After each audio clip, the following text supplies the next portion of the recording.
আপুনি যদি জিঅ' টিকিং কৰিছিলে তেনেহ'লে আপোনাৰ কাৰণে বহুত ভাল খবৰ। এইখন লিষ্টত যদি আপোনাৰ নাম আছে তেনেহ'লে আপুনি অতি সোনকালে চৰকাৰী ঘৰ এখন লাভ কৰিব। আৰু এইটো লিষ্ট আপুনি ক'ৰ পৰা ডাউনলোড কৰিব, ক'ত চেক কৰিবলৈ পাৰিব, মই সকলোবোৰ কথা বুজাই দিম আৰু লাষ্টত বহুত ইম্পৰ্টেণ্ট এটা ইনফৰমেশ্যন দিম আপোনালোকৰ চৰকাৰী ঘৰৰ হৈ। তেনেহ'লে বলক ভিডিঅ'টো স্কিপ নকৰাকৈ চাই থাকক। আৰু যদি এইটো চেনেলত নতুন আহিছে তেনেহ'লে চেনেলটো প্লিজ ছাবস্ক্ৰাইব কৰি দিব আৰু ভিডিঅ'টোত এটা লাইক কৰি দিব।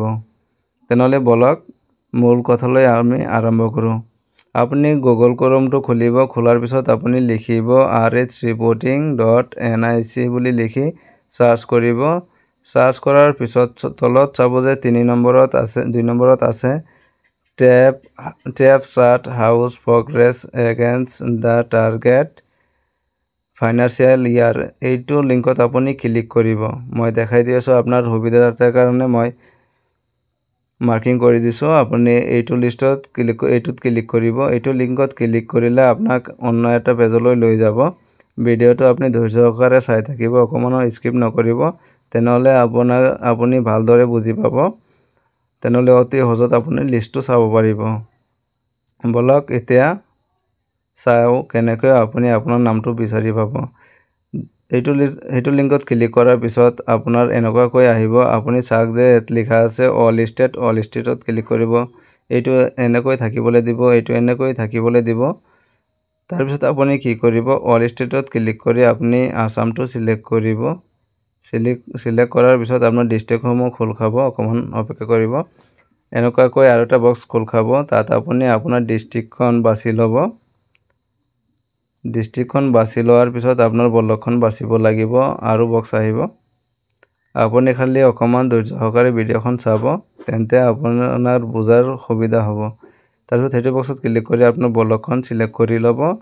তাৰপিছত অট'মেটিক আপোনাক আৰু এটা বক্স খোল খাব য'ত আপোনাৰ পঞ্চায়ত নাম থাকিব। আপুনি পঞ্চায়ত নামটোত ক্লিক কৰিব। ক্লিক কৰাৰ পিছত আপুনি ছাবমিট কৰি দিব। ছাবমিট কৰাৰ পিছত অকণমান অপেক্ষা কৰিব।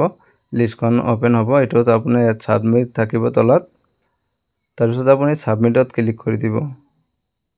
ছাবমিটত ক্লিক কৰাৰ পিছত এনেকুৱাকৈ লিষ্টসমূহ খোল খাব।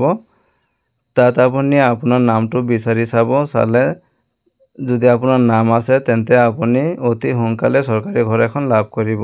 এতিয়া মই যে কৈছিলোঁ ইম্পৰ্টেণ্ট কথা ক'ম, ইম্পৰ্টেণ্ট কথাটো হ'ল যিবোৰে 2018-19 চনৰ জিঅ' টিকিং কৰিছিলে সেইবোৰৰ নাম আছে আৰু নতুন যিটো 2025 চনৰ সেইখনো এতিয়া হোৱা নাই। আৰু সেইখন হ'ব আপোনালোকে যে জিঅ' টিকিং কৰিছিলে, সখী বাইদেউ আহি কৰি গৈছিলে, মাজতে ভেৰিফিকেশ্যন আহিব। ভেৰিফিকেশ্যন আহিলে তাত আপোনাক চিলেক্ট কৰা হ'ব। আপোনাক এটা এনেকুৱা ID দিয়া হ'ব। সেইটো IDতহে আপুনি ঘৰ লাভ কৰিব। আৰু ইউটিউবত যিমান জিঅ' টিকিং কৰি আছে এইবোৰ ভিডিঅ' যে চাই আছে, এইবোৰ মিছা কথা হয় যে জিঅ' টিকিঙৰ লিষ্ট ওলাই গ'ল এতিয়ালৈকে ওলোৱা নাই। জিঅ' টিকিঙৰ লিষ্ট ওলোৱা অকণমান দেৰি হ'ব। যদি আপোনাৰ ঘৰত কোনোবা অফিচাৰে আহি ভিজিট কৰি গৈছে, আপোনাক ছাৰ্ভে কৰি গৈছে, তেনেহ'লেহে আপুনি তেতিয়াৰ পৰাহে চাব পাৰিব যে লিষ্ট ওলাইছে বুলি। যদি কোনোবাই ভিডিঅ' বনায় তেতিয়া